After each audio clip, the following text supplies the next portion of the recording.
TCS को अमेरिकी court का बड़ा झटका लगा है। यूएस कोर्ट ने कंपनी के खिलाफ 1700 करोड़ रुपए से ज्यादा का जुर्माना बरकरार रखा है।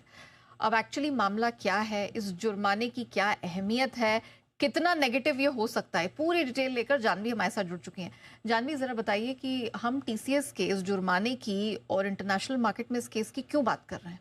बिकॉज ये पहली बार नहीं है कि टीसीएस के ऊपर किसी ने सॉफ्टवेयर इन्फ्रिंगमेंट का जो है केस दर्ज किया। अच्छा। इससे पहले भी हो चुका है, और जब पिछली बार जब 2024 में फर्स्ट टाइम ये डिस्ट्रिक्ट कोर्ट ने फाइल किया था तो काफ़ी बड़ा नेगेटिव इम्पैक्ट दिखाई दिया था स्टॉक में।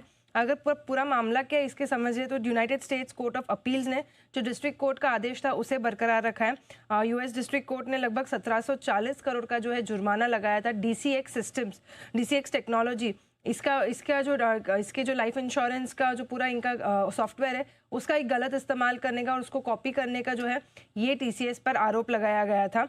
अब अगर देखें तो पहले इस कंपनी का नाम जो हुआ करता था, एक मर्जर के थ्रू डीसीएक्स टेक्नोलॉजी बनी थी, लेकिन उसके पहले इसका नाम था कंप्यूटर साइंस सीएससी नाम से ये कंपनी का कारोबार होता।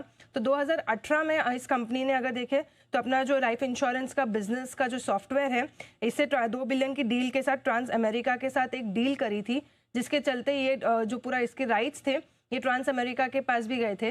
लेकिन 2018 में अगर देखें तो टीसीएस ने ट्रांस अमेरिका के साथ 10 साल के लिए एक 2 बिलियन डील साइन करी थी, और करीबन जो उनके 2200 एम्प्लॉयज़ है इसे टीसीएस ने हायर कर लिया था।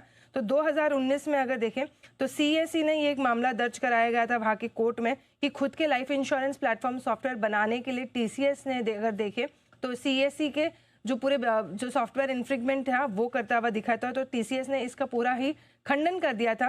लेकिन जो आरोप है ये काफ़ी बड़ा एक डील साइन हो गई थी और एक काफ़ी बड़ा एक लॉन्ग स्टैंडिंग मैटर चालू हो गया था, जिसके चलते देखा जा रहा है कि पिछले साल ये फर्स्ट टाइम ऑर्डर पास किया था डिस्ट्रिक्ट कोर्ट ने कि 1740 करोड़ का जो जुर्माना है ये टीसीएस को भरना पड़ेगा, जिसके एक बाद टीसीएस ने अगर देखे तो वहाँ की अपीलेट ट्रिब्यूनल में जो है यहाँ पर वो अपग्रेड किया था। उसके बाद यहाँ पर भी उन्हें कोई वहाँ से कोई ये नहीं राहत मिलती भी नहीं दिख रही है। अब इससे पहले अगर देखें तो एपिक सिस्टम्स करके एक जो कंपनी है अमेरिका में, वहाँ पर भी टीसीएस का सेम मामला हुआ था कि वहाँ ने टीसीएस के पर उन्होंने आरोप लगाया था कि कुछ डॉक्यूमेंट्स को स्टील किया टीसीएस ने, और कुछ इंटेलेक्चुअल प्रॉपर्टी राइट्स पर भी जो है टीसीएस ने एक गलत इस्तेमाल किया था उनका, तो ये भी आरोप लगा हुआ था। तो ये काफ़ी जो ग्लोबल लेवल पे देखे तो टीसीएस पे ये दूसरी बार जो है ये आरोप लगता हुआ दिखा है कि पेटेंट इन्फ्रिंगमेंट का जो है ये आरोप लगा है। चलिए, तो यहाँ पर कुछ बड़े आरोप लगते हुए दिखाई दे, लेकिन एक बार जैन साहब का भी व्यू ले लेते हैं। जैन साहब, टीसीएस के लिए कितनी आप कह सकते हैं कि नेगेटिव ये साबित हो सकता है? क्या लंबी अवधि में निवेश को लेकर कुछ बदलाव की जरूरत है इस खबर के बाद, इस अमेरिकी कोर्ट के झटके के बाद? नहीं, आई डोंट थिंक बहुत बड़ा कोई झटका इसकी वजह से आएगा शेयर भाव में, क्योंकि देखिए 1700 करोड़ मतलब जो कंपनी इतनी बड़ी मतलब क्वार्टरली प्रॉफिट्स देती है, इतना बड़ा एनुअल इनकम करती है, ठीक है 1700 करोड़ लगते हैं तो पिंच तो होगा ही क्योंकि बैलेंस शीट पे वो होता है, बट ओवरऑल अगर देखें तो इस चीज के ऊपर निकल जाएगी चीज और बहुत आराम से।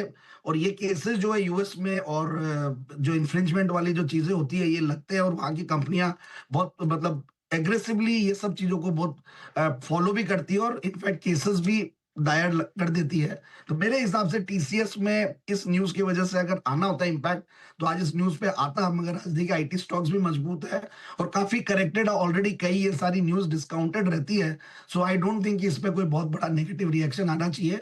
एंड ओवरऑल टीसीएस, इन्फोसिस, मैंने सुबह भी बोला था ये स्टॉक्स बढ़िया लग रहे हैं। एचसीएल टेक महिंद्रा, ये larger IT stocks and even जो मिड कैप आईटी स्टॉक्स है इन सब पे ध्यान देना चाहिए। सो बिल्कुल मेरे हिसाब से बने रहे, इस न्यूज की वजह से रिएक्ट करके या ओवर रिएक्ट करके एग्जिट नहीं लेना चाहिए। चलिए।